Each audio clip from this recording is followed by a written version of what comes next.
नमस्ते आप सभी को गोवर्धन पर्व की बहुत सारी शुभकामनाएं। इस समय मैं श्री राधा गोपीनाथ मंदिर टेम्पल जो है हमारा एडिसन में, वहाँ पर हूँ। किलमर रोड पर ये टेम्पल है, श्री राधा गोपीनाथ टेम्पल। और हम अभी जो है उनके कैफेटेरिया में बैठे हैं और मेरे साथ बैठे हैं प्रभु श्री सर्वलक्षण दास जी। सर्वलक्षण जी नमस्ते। हरे कृष्णा। और नमस्ते। पहले तो बहुत धन्यवाद, आपने इतना अच्छा हमें अन्नकूट प्रसाद मिला है आज गोवर्धन वाले दिन, जो आप ही की कृपा से मिल सकता था। और धन्य हो गए। मैं पिछले 20 साल में आज तक ये प्रसाद नहीं खाया था जो आज खाया है। मैं भी 1 साल बाद खा रहा हूँ। आप 1 साल बाद करो। 1 साल और 20 साल में बड़ा अंतर है। तो चलिए मैं अपनी भी शक्ल दिखा देती हूँ आपको।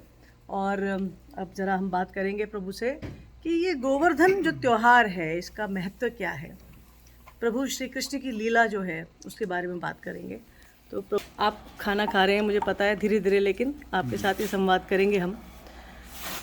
गोवर्धन का त्योहार जो मनाया जाता है, क्या रीज़न है?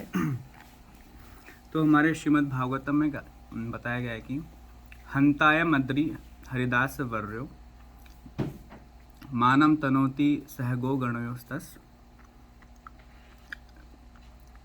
कि भगवान को जो गोवर्धन है वो भगवान के समक्ष माना गया। और हरिदास वर्य मतलब भगवान का जो हरि के जो दास में वो सबसे बेस्ट गोवर्धन है। तो बहुत डिटेल में इसकी बात हो सकती है, लेकिन मैं शॉर्ट में बताऊंगा कि हम लोग गोवर्धन को क्यों मनाते हैं, क्यों पूजते हैं। स्वयं राधा रानी ने गोवर्धन को बेस्ट ऑफ द सर्वेंट्स बताया गया है भगवान का। क्या बात है।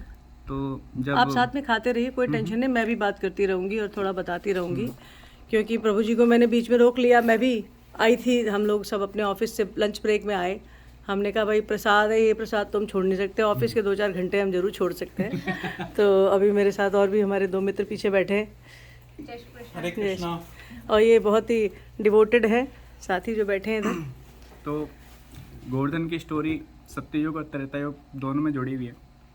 और ऑफ कोर्स द्वापर युग में जब कृष्ण आए थे तब, तो सत्ययुग में एक ऋषि हुए थे, पुलस्त्य ऋषि। तो पुलस्त्य ऋषि काशी में रहते थे और उनको तपस्या करनी थी। तो तपस्या करने के लिए फॉरेस्ट या तो हो या कोई गुफा हो, केव हो। तो वो केव ढूंढना चाह रहे थे ताकि पीसफुल भजन कर सकें जी। अब पहाड़ नहीं होगा तो केव भी नहीं होगी, तो पहाड़ ढूंढने के लिए वो हिमालय जाते हैं। और हिमालय जब उनको देखते हैं तो बोलते हैं ऋषि मेरे घर आए तो मैं उनको कुछ दूँ। तो उनको प्रॉमिस करते हैं कि आप जो भी मांगोगे मैं दूंगा। तो पुलस्त्य ऋषि जब उनसे पूछते हैं कि मुझे गुफा दिखाइए, तो हिमालय उनको दिखाते हैं, देखिए ये गुफा है 1 BHK, ये गुफा है 2 BHK, क्या बात है ये गुफा है 3 BHK, ये कॉन्डो है, ये वो है। राइट। तो उन्हें कुछ भी पसंद नहीं आता है। तो फिर अल्टीमेटली उनकी नज़र एक छोटे से बहुत सुंदर से पहाड़ पे जाती है। तो वो बोलते हैं मुझे ये पहाड़ चाहिए। तो हिमालय देखते हैं किसकी तरफ इशारा कर रहा है, तो एक्चुअली उनका बेटा होता है वो, उसका नाम गोवर्धन है। अच्छा। बोले आप इसके जगह कुछ भी मांग लो, ये तो मेरा बेटा, मैं कैसे दूंगा। बोले नहीं, आपने प्रॉमिस किया है, आपको तो ये देना पड़ेगा। तो अल्टीमेटली वो दुखी होकर वो देते, बोले ठीक है आप ले जाइए। तो जब गोवर्धन के पास जाते हैं तो गोवर्धन बोलता है भाई मेरे से तो परमिशन लेते मुझे दे दिया, बाप से ले लिया, मेरे से तो ली ही नहीं। हाँ। तो फिर वो बोलो कि हमको लगा तुम तो ओबीडियंट होंगे। तो बोले कि ठीक है, फिर मेरी कंडीशन है मैं तब चलूँगा जब आप मुझे एकदम फ्रेश हाथों से उठाएंगे, और अगर आपने मुझे कहीं रख दिया कहीं कुछ तो मैं उठूँगा नहीं। बोले नहीं, मैंने योगिक सिद्धि है, मेरे पास मैं सब कुछ जीत चुका हूँ, खाना पीना मुझे कोई टेंशन नहीं है। तो पुलस्त्य ऋषि अपने हाथों पे उठाकर गोवर्धन को काशी ला रहे थे। तो जब रास्ते में वृंदावन दिखा तो गोवर्धन को लगा कि ये तो कृष्ण आने वाला है, मैं काशी में इस ऋषि के साथ रहूँगा, इससे बेटर मैं कृष्ण की सेवा करूँ वृंदावन में जी। तो पी बटन दबाता है। तो जैसे पी बटन दबाते हैं, पी मतलब पार्किंग बटन, पुलस्त्य ऋषि को पी आ जाती है। अच्छा। हो। अच्छा, तो उन्हें अब बाथरूम जाना है। हाँ। अभी तो बड़ा चक्कर है, गोवर्धन महाराज को उठाए बैठे हैं। हाँ, तो गोवर्धन को रखा उन्होंने। अब वो पर्वत है वो तो, अच्छा वो रख दिए। और तेरे की गड़बड़ हो गई है, तो बड़ी चक्कर है। अच्छा, तो वो चले गए अपने आप को निवृत्त करने थोड़ा सा, और साथ में पर्वत ने नीचे धर दिया। पर्वत का रूप जो है वो उनके पुत्र का है दरअसल, है ना। तो जब उनको नीचे रख दिया, तो जब उनको दोबारा उठाने लगे, हाँ। तो बोले कि अब तो मैं नहीं उठूंगा, मैंने प्रॉमिस किया था आपसे कि एक बार रख दिया तो अब नहीं उठूंगा मैं। हाँ। तो बोले इतनी सीरियसली मत लिया उन चीज़ों को। हाँ। तो वो तो है, चलो हम तो वैसे नेचर कॉल करने गए थे। हाँ। तो गोवर्धन मानता नहीं है। आइए कैसे तो, जी। हाँ। तो गोवर्धन मानता नहीं है। तो गोवर्धन को वो श्राप दे देते हैं, बोले तुम इतना जिद्दी हो, तुम मेरी योगिक शक्ति को जानते नहीं हो। तो वो उनको कर्ज करते हैं कि तुम एवरीडे एक मस्टर्ड सीड के जितना डेली कम होते जाओगे तुम्हारी हाइट और ये सब। तो बताया जाता है कि सतयुग में गोवर्धन बहुत मील ऊंचा और लंबा चौड़ा हुआ करता और था। अब छोटे होते जा रहे हैं। छोटा इतना छोटा हो गया कि ये बहुत छोटा हो गया वो। ठीक है, हाँ, राइट, ठीक। तो ये सतयुग में हुआ ऐसा। फिर त्रेता युग आया जब रामचंद्र जी आए। राइट। तो रामचंद्र जी ने पुल बना रहे थे। तो जब पुल बना रहे थे तो उनको पत्थर चाहिए थे, पहाड़ चाहिए था। अच्छा, वो वहाँ से ले गए? नहीं, हनुमान जी को भेजा उन्होंने। हाँ। कि हनुमान जी को बोला कि तुम पत्थर और पहाड़ ढूंढ के लाओ। तो हनुमान जी आते ढूंढते ढूंढते गोवर्धन के पास में, बोले ये पहाड़ कुछ काम नहीं आ रहा है, यहाँ पर इसको लेके चलता हूँ भगवान की सेवा में एंगेज करने के लिए। हाँ, ठीक है। फिर तो जैसे उठाने लगते हैं उतने में राम जी शंख बजा रहे थे, बोले हो गया, all done, let's go to Lanka. अच्छा, तो वो छूते छूते रह गए। छूते छूते रह गए। तो गोवर्धन को बड़ा दुख आया कि मैं भगवान की सेवा में कुछ काम आ जाता, अब यहीं बैठा रह गया हूँ। हाँ। तो हनुमान जी को बोलते हैं आप अब एक भक्त हो, मैं भी भगवान का भक्त हूँ, मुझे सेवा में एंगेज करो। आपको लगता हो क्या कैसा लग रहा होगा मेरे को? ठीक है। ये तो वैसी बात हुई, आपने शानदार 56 भोग लगा दिया मेरे सामने, बुलाया 56 भोग के लिए इनवाइट किया, फिर 56 भोग की प्लेट लगाई, फिर सर्व किया, फिर जैसे मैं खाने लगा आपने प्लेट ले ली, शंख बजा दिया। ठीक बात है। फिर तो हनुमान जी को लगा चलो मैं तुम्हें कुछ आशीर्वाद देता हूँ ताकि तुम सेटिस्फाई हो। ठीक। तो हनुमान जी उनको 3 वरदान देते हैं। एक्चुअली 2 ही देते हैं। पहला वरदान देते हैं कि अगर तुम रामलीला में जाते तो तुम शेयर्ड अटेंशन मिलता, बहुत सारे पत्थरों के बीच तुम भी एक पत्थर होते हैं। राइट। लेकिन अब तुम कृष्ण लीला में तुमको एक्सक्लूसिव अटेंशन मिलेगा। क्या बात है। तो गोवर्धन को बड़ा खुश लगता है, अच्छी बात है, और बोलो। तो दूसरा वरदान देते हैं अगर तुम रामलीला में जाते तो राम जी तुम पर चलकर जाते, फिर कभी नहीं आते, एक ही बार चलने को मिलता जी। लेकिन तुम कृष्ण लीला में रहोगे तो कृष्णा और राम दोनों, बलराम और कृष्णा, रोज तुम पर डेली चलेंगे। क्या बात है। और मल्टीपल टाइम्स चलेंगे। क्या बात है। तो बोले और दो। तो बोले मैं 2 ही था, प्रॉमिस किया था। नहीं और एक। तो और एक वरदान देते हैं, तुम रामलीला में रहते तो राम जी के चरणों के नीचे रहते, राइट। लेकिन जब तुम कृष्ण लीला में रहोगे तो कृष्ण के सर के ऊपर रहोगे। क्या बात है। तो ऐसे 3 वरदान गोवर्धन को देते हैं। अब आप अगला वो खा लीजिए अपना, क्या कहते हैं, हम बीच में थोड़ा, क्योंकि अब आगे की कहानी आएगी। कहानी ये सवाल है कि ये तो हो गया उनका रेलेवेंस। अब भाई ये कृष्ण जी ने गोवर्धन पर्वत उठाए क्यों, वो क्या कारण था, अब उसके बारे में आपसे पूछते हैं। तो जब कृष्णा गोवर्धन वृंदावन में रहते थे तो जब वो दिन में गोपियों के साथ खेलने जाते थे तो गोपियों को, फ्रेंड्स को बहुत अच्छा लगता था कृष्ण दिन भर हमारे साथ खेलते हैं। लेकिन जैसे ही शाम होती थी तो फ्रेंड्स को बहुत दुख होता था कि अब कृष्ण जाएंगे, घर जाएंगे। तो उनको रात से बहुत नफरत थी, चंद्रमा से बहुत नफरत थी। और कृष्ण जब घर में जाते थे, यशोदा मैया लगता था मेरा बेटा घर आ गया है, उसको सुलाने के लिए भेज देती थी और कृष्ण वहाँ से चुपके से कल्टी होकर फॉरेस्ट में चले जाते थे गोपियों के साथ में। तो उनको अच्छा लगता था, रात हो गई तो रात हो गई, रात को चंद्रमा, यानी गोपियों को चंद्रमा बहुत अच्छा लगता था जी। तो लेकिन जैसे ही सूरज सुबह होने वाली होती थी तो उन्हें बहुत गुस्सा आता था, अरे सूरज आ रहा है, तो सूरज से उन्हें बहुत गुस्सा आता था। तो ये दोनों जाते थे वर्शिप करने के लिए, गोप जाते थे, फ्रेंड्स जाते थे चंद्रकुंड, गोपियाँ जाती थी सूर्य कुंड। एक्सटर्नली दिखता था कि गोपियाँ जा रही है सूर्य कुंड में अच्छे पति के वर मांगने के लिए, क्योंकि सूर्य जनरली उसके लिए माना जाता है। लेकिन वो अल्टीमेटली सूर्य को ये बोलती थी कि भाई तुम 1 मिनट जल्दी सेट हो जाओ ताकि चंद्रमा 1 मिनट जल्दी उग जाए। और गोप जाते थे चंद्रकुंड पर ये बोलने के लिए कि तू भैया तो 1 मिनट जल्दी लेट आना और सूर्य जल्दी 1 मिनट आ जाए। तो इस तरह से सबके मन में डिजायर थी कृष्ण के साथ 24 आवर्स रहने की। राइट। इवन बछड़ों की, इवन मोर की, इवन गाय की, सबके मन में इच्छा रहती थी। अब कृष्ण जानते थे ये बात को। अब कृष्ण भगवद गीता में प्रॉमिस कर चुके हैं कि ये यथा माम प्रपद्यन्ते ताम सतैव भजाम्यहम्, कि मैं उन भक्तों के साथ वैसे ही रेसिप्रोकेट करूँगा जैसे वो मेरे साथ कर रहे हैं। अब कृष्ण के मन में दुविधा थी कि मैं 24 आवर्स कैसे इनका रेसिप्रोकेट करूँ, भाई मैं एक सबके साथ कैसे रह सकता हूँ 24 आवर्स। तो उन्होंने गोवर्धन से जाकर अपने दिल की बात शेयर करी, क्योंकि दिन भर कृष्ण वहीं रहते थे जी। तो गोवर्धन भक्तों में श्रेष्ठ है, भगवान की डिजायर फुलफिल करना उसकी फर्स्ट प्रायोरिटी है। तो उसने बोला कि आप मुझे रूप बना लो, हाँ। मेरे घर में रहो 24 आवर्स। तो ये अच्छा आइडिया है। हाँ। और कृष्णा ही वांट्स टू फुलफिल एक तीर से कई निशाने जिसको बोलते हैं। Of course. तो पहले के ज़माने में क्या होता था, पहाड़ उड़ा करते थे बहुत सदियों पहले। क्या बात है। अच्छा। तो माउंटेन्स हैड विंग्स। तो इंद्र को बड़ा गुस्सा आ गया, यार ये कभी इधर होता है कभी इधर कैमरे से टकरा जाते हैं तो उधर जाते हुए, ये बड़ा चक्कर है। और तो उन्होंने ट्रैफिक बढ़ रहा है। हाँ, ट्रैफिक बढ़ रहा है। अच्छा, तो ये बड़ा चक्कर है कि पहाड़ उड़ा करते थे हैं पहले। सतयुग की बात हो गई है तो फिर है नहीं, और नहीं सतयुग नहीं, त्रेता युग में ही। सत्युग सतयुग में। अच्छा ठीक है। तो इंद्र भगवान रुष्ट हो गए कि यही तुम कहीं टकरा जाते हो। उन्होंने अपने वज्र से विंग्स काट दिए सारे पहाड़ों के। ठीक। फिर और पहाड़ विंगलेस हो गए। अब पूछेंगे इसका प्रूफ क्या है, भाई कैसे बोल सकते हो? राइट। भाई आपने किसी ने देखा पहाड़ को उड़ते हुए? नहीं देखा। इसका मतलब इंद्र ने विंग काटे हैं।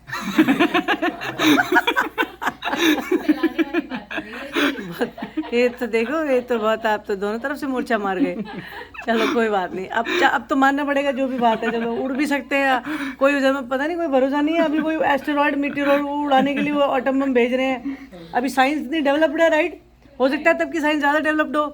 अभी ये कोई एस्टेरॉयड आ रहा है हमला करने हमारे अर्थ पे, तो अभी उस पर एक्सपेरिमेंट किया ना नासा वालों ने, उड़ाया ना एक एस्टेरॉयड। हो सकता है ऐसी कुछ हो प्रपोजिशन, ऊपर उड़ रहे हो। हाँ, मतलब क्या कहते हैं वो, ग्रेविटी का कॉन्सेप्ट कम हो तो उड़ते होंगे। तब ग्रेविटी लगाई होगी फिर इंद्र जी ने। तो माउंटेन्स का दुश्मन थे इंद्र। मतलब इंद्र को प्राइड था कि अरे क्या ऐसे कोई उड़ रहा है। तो इंद्र भगवान तो किसके देवता हैं? मेन तो बारिश के, वर्षा के, राइट। के और ये सब के। ठीक है। तो इंद्र का प्राइड था कि मैं बहुत पावरफुल हूँ। तो इंद्र के प्राइड को दूर करने के लिए, खत्म करने के लिए उन्होंने वो वेपन यूज किया जो इंद्र का दुश्मन था, यानी माउंटेन को यूज किया इंद्र के प्राइड को दूर करने के लिए। क्या बात है। अच्छा, श्री कृष्ण ने। तो इंद्र भगवान ने बारिश जो है एक दिन बहुत जोर से किंग ऑफ देवतास का प्राइड को दूर करने के लिए उन्होंने किंग ऑफ माउंटेन्स को यूज किया। अच्छा। तो एक तो ये रीजन था। क्या इंसिडेंट था कि उस दिन बहुत बारिश हो रही थी जब ये पर्वत उठाया श्री कृष्ण ने? क्योंकि जो ब्रजवासी थे वो खेत सब वैश्य थे, खेती बाड़ी करते थे। सब खेती बाड़ी होती थी, खेती के लिए तो आपको बरसात चाहिए, राइट। फिर ठीक। तो उनके मन में थोड़ा सेंटिमेंट था कि भाई इंद्र बरसात करता है तो इंद्र को सेटिस्फाई करेंगे तो बरसात होगी। ठीक। और कृष्ण का आर्गुमेंट ये था कि भाई वो तो सर्वेंट है भगवान का, भगवान को सेटिस्फाई कर दोगे तो वो तो अपने आप आपको बरसात देगा ही देगा, उसको अलग से क्यों करना है? भाई अगर आपका प्राइम मिनिस्टर से रिलेशन है तो मिनिस्टर्स तो फिर आपको अपने आप हेल्प करेंगे ही ना। तो फिर उन्होंने बोला कि कृष्ण ने बोला कि ये इंद्र की वर्षा छोड़ो, पूजा छोड़ो, देवताओं की पूजा छोड़ो। देवी देवताओं की पूजा करने से आपका अटेंशन बढ़ रहा है, आपका फोकस एक तरफ करो। तो उन्होंने कृष्ण पर अब कृष्ण डायरेक्टली ये तो नहीं बोल सकते मेरी पूजा करो, वो तो खुद ही बच्चे सबके, राइट। तो उन्होंने बोला कि चलो गोवर्धन की पूजा करो, क्योंकि गोवर्धन और कृष्ण में कोई डिफरेंस नहीं है। तो इतने में तो इंद्र भगवान की तो ईगो हर्ट हो गई। ठीक। फिर तो क्योंकि ऑलरेडी बरसात दे चुके थे, अच्छा, यज्ञ कर लिया था, बरसात दे भी चुके थे, फिर दोबारा करने जा रहे थे तो कृष्ण ने मना कर दिया। तो इंद्र को बड़ा गुस्सा है कि मेरी बरसात देने के बाद भी मेरी पूजा बंद कर रहा है। तो इंद्र को फिर उन्होंने बरसात 24 आवर्स का, तो उन्हें गुस्सा आया, उन्होंने पूरी बरसात करते रहे, लगातार बारिश होती रही, तो लोग डूबने लगे, जानवर डूबने लगे सब। तो गोवर्धन को जब उठाया कृष्ण ने तो जनरली लोग हम जब पत्थर उठाते हैं तो नीचे क्या निकलता है? मिट्टी, कीड़े, लेकिन हमारे शास्त्र बताते हैं कि जब गोवर्धन कृष्ण ने उठाया तो नीचे पैलेसेस, पर्ल्स, क्या बात ये सब निकल रहे थे, फाउंटेन्स, क्या बात है, लेक्स, और पूरा अलग नगरी थी मतलब है। जितना आनंद बाहर नहीं था उतना ज्यादा उन्होंने 7 डेज में किया। किसी को भूख प्यास नहीं लगी, सब मस्ती से खेल रहे हैं वहाँ पर। तो इंद्र को बड़ा गुस्सा आया, तो इंद्र को जाके उन्होंने उनके सर्वेंट्स ने इंटीमेट किया कि भाई वो तो मोर हैप्पियर हो गए पहले से, मोर द मेरियर, यहाँ तो माल निकला है बहुत सारा। आपकी बरसात से तो वाटर पार्क बना रहे हैं वहाँ पर नीचे। क्या बात है, ये तो झरने लगा दिए, फाउंटेन्स लग गए हैं, ताल बना दिए और पूरा बिल्डिंग बन गई, पूरा महल बने हुए हैं। क्या बात है। तो फिर इस तरह से कृष्णा ने 7 डेज, तो जनरली बोलते हैं नाइट आउट कंसेप्ट आता है, तो 7 डेज का नाइट आउट करा दिया कृष्ण भगवान ने, वीक आउट करा दिया। अच्छा ठीक है।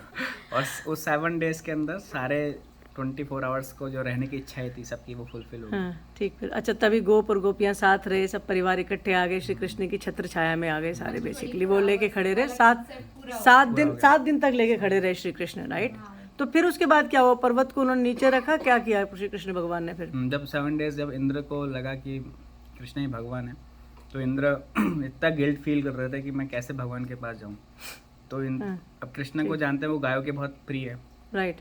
तो स्वर्ग की जो गाय है, सुरभि गाय, हाँ, उसको लेकर आते हैं ठीक। बचाव करने के लिए कि गाय जाके मेरे को, जैसे होता है ना अप्रोच बच्चा बहुत गुस्सा, ठीक, फिर? डांट पड़ती है तो पापा के पास जाता है, तो राइट, माँ को राइट। लेके जाता है। हाँ। वैसे इंद्र सुरभि गाय को लेके जाते हैं हाँ। कि भाई आप मेरी तरफ से थोड़ा रिक्वेस्ट करिए। तो ठीक, सुरभि गाय को देखकर कृष्णा मेल्ट हो जाते हैं। तो आज भी गोवर्धन पूजा, जब हम गोवर्धन परिक्रमा लगाते हैं तो वहाँ पर एक जगह आती है, इंद्र टीला बोलते हैं उसको, जहाँ पर सुरभि और इंद्र ने कृष्ण को वर्शिप किया था। हाँ, और जब इंद्र ने जब भगवान का अभिषेक किया ठीक। तो एक पानी से कुंड बनता है, उसका नाम है गोविंद कुंड, वो आज भी वहाँ पर है। क्या गोवर्धन बात पूजा जब हम परिक्रमा लगाते हाँ, हैं। हाँ, और ठीक। कृष्ण का नाम गोविंद भी इंद्र ने ही उसी दिन दिया था, तो क्या तभी से बात कृष्ण है। का नाम अच्छा, गोविंद तब हुआ से है। गोविंद हुए हैं वो फिर। गो मतलब गाय, और गाय का विंद मतलब उनको हैप्पीनेस देने वाले, तो ये क्या नाम बात इंद्र ने कृष्ण को दिया था। बहुत सुंदर, बहुत बढ़िया चीज। ठीक, अब पता लगा हमें। और इसमें एक और इम्पोर्टेंट जो इंट्रिकेट जो डिटेल आती है, देखने में लगता है कि इंद्र ने बहुत गहरा अपमान किया, राधा रानी को मारने की कोशिश करी, नंद बाबा यशोदा को मारने की वो कोशिश भाई साहब करी, इतने ज्यादा विलन थे इंद्र भगवान। ब्रज को खत्म करने की कोशिश ए करी भाई, इंद्र ने। ये डिपार्टमेंट बड़ा वो था, ऐसा है गुस्सैल, ऐसे ऊपर हाँ। से कभी फूल बरसाते थे, कभी ऐसे हो जाते थे। तो लगता है ऐसा है कि इंद्र ने कितना खतरनाक अपराध किया। हाँ, ठीक फिर। और सेम अपराध ब्रह्मा जी ने भी किया। ब्रह्मा जी ने भी एक अपराध किया था कि वो भी भगवान की लीला को समझ नहीं पा रहे थे, ये कृष्ण है कि कौन है। राइट। तो उन्होंने क्या किया था, भगवान के कुछ दोस्तों को किडनैप कर लिया, ये देखने के लिए कि कृष्ण क्या करेंगे। कितने बताओ विशियस थे, थोड़ा मतलब पावर स्ट्रगल चलती रही है मतलब शुरू से। तो ये जानने के लिए कि कृष्ण अब क्या करेंगे। हाँ। ये क्योंकि उन्होंने जाना चाहते कि भगवान, क्योंकि उनके मन में क्या था कि उनको लगता था कि भगवान तो विष्णु है। राइट। विष्णु तो एकदम शंख चक्र गदा पद्म रखते हैं, ये हाँ, कैसा ऐसे भगवान casual है? थोड़ी है कि तो ये बच्चे हाथ घूम में रहे चावल लेके भाग रहा है, ठीक। गाय के साथ खेल रहा है, ये कैसा भगवान हो सकता है। तो ये ब्रह्मा जी को कंफ्यूज हो गए, तो उन्होंने बछड़े चुरा लिए, कृष्ण के दोस्त चुरा लिए, 1 साल तक चुरा के रखा। बाप रे। और कृष्णा ने क्या किया, अपने आप को एक्सपैंड कर दिया, खुद भी गाय बन गए, खुद ही दोस्त बन गए, खुद ही सही बछड़े बात बन है, गए, हर आकार में आ गए वो तो प्रभु हर है। आकार में आ गए। राइट। और लोग कहते हैं कि भाई कृष्ण ने 16,000 रानियों से, वो 16,000 गोपियाँ थी, कृष्ण कैरेक्टरलेस थे। ठीक। ऐसा नहीं था। ये जब लीला हुई थी तब कृष्ण उस टाइम पे जो गर्ग बनी थे वृंदावन के अंदर, उनको पता था कि इस टाइम में पूरे व्रज के अंदर सिर्फ कृष्ण ही कृष्ण है, क्योंकि ब्रह्मा जी ने चुरा लिया। तो उसी टाइम उन्होंने सबको बोला अभी शादी कर दो सबकी। क्या बात है। तो उसी जब सब जगह कृष्णा कृष्णा थे तभी शादी अभी सारी गोपियों की। तो किसी भी गोपी की किसी और से शादी नहीं हुई, बस दिखने में लग रहा था कि किसी और से शादी है। हाँ, वो तो रूप थे, तभी 16,000 रानियां बनी। अब समझ में आया। तो बहुत इंटरेस्टिंग बात कही ब्रह्मा आपने। जी और इंद्र का में अपराध में कंपेयर करेंगे तो लगता है ब्रह्मा जी का अपराध तो बहुत कम है, क्योंकि सिर्फ किडनैप ही तो किया था, ये भी देखने के लिए कि चलो कृष्ण भगवान है। इंद्र तो मरवाने पे तुले थे। इंद्र तो पूरा मारने पे तुल गया था। जी। लेकिन हमारे आचार्य बताते हैं कि भगवान इंद्र से नाराज नहीं थे, ब्रह्मा से ज़्यादा नाराज थे। कि इसका कारण ये था कि इंद्र ने भले ही कुछ भी किया हो, लेकिन अल्टीमेटली उसकी वजह से सारे ब्रजवासी एक साथ इकट्ठे हो गए 24 आवर्स कृष्ण के साथ आए। ठीक।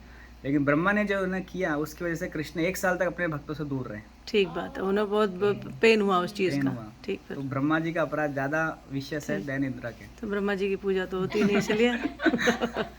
तो जो गोवर्धन पर्वत उठाया 7 दिन, उसके बाद उसे नीचे रख दिया श्री कृष्ण ने, जब सब सेट हो गया और इंद्र जी ने माफी मांग ली।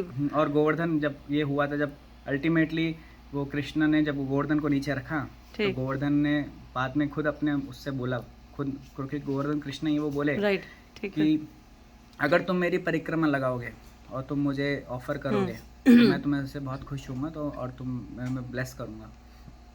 तो उसी दिन से अन्नकूट शुरू हुआ। जो गोवर्धन को जो बहुत सारा उन्होंने बना के लेकर आए, बहुत सारा खाना वाना, राइट। वो उसको अन्नकूट बोला जाता है, तब से अन्नकूट चल रहा है। बहुत बढ़िया। और एक और कंसेप्ट है इसके अंदर, कृष्णा को यशोदा मैया एवरी 3 घंटे में कुछ खिलाती थी, बहुत पैम्परिंग करती थी। कृष्णा ये खा ले, कृष्णा वो खा ले, कृष्णा ऐसा कर ले, थोड़ा दूध पी ले, थोड़ा मिठाई खा ले। तो एक दिन में कितना हुआ, कितने बार खाएंगे? 8 बार हो गया। राइट। 7 डेज तक नहीं खाया। 56 भोग का कॉन्सेप्ट आया इसलिए जी। तो यशोदा मैया ने बोला कि अब 56 भोग मैं ऑफर करूंगी 56 7 दिन तूने कुछ नहीं खाया बेटा, आजा अब तेरे को खिलाऊं मैं। 7 डेज, तो 56 हो गया। राइट। 56। ये बात है। बहुत सुंदर सर्वलक्षण जी, प्रभु जी, बहुत अच्छी आपने इन्फॉर्मेशन दी, वो बड़ी कंटेम्प्रेरी ट्रेंड में दी है। अब हम इसको शेयर करेंगे, हमारे सभी लोग जब इसे देखेंगे, हमारे दर्शक, तो उन्हें आनंद की अनुभूति होगी। जिस तरह से आपने मैं वॉक थ्रू कराया, 20 मिनट का वीडियो था, पता नहीं लगा 20 मिनट कैसे बीत गए। बहुत धन्यवाद। जय श्री कृष्ण, हरे कृष्ण, राधे कृष्ण, जय श्री कृष्ण। ये है प्रभु की लीला। आगे और भी लाएंगे, सर्वलक्षण जी से फिर मिलेंगे, यहाँ पर आते रहेंगे।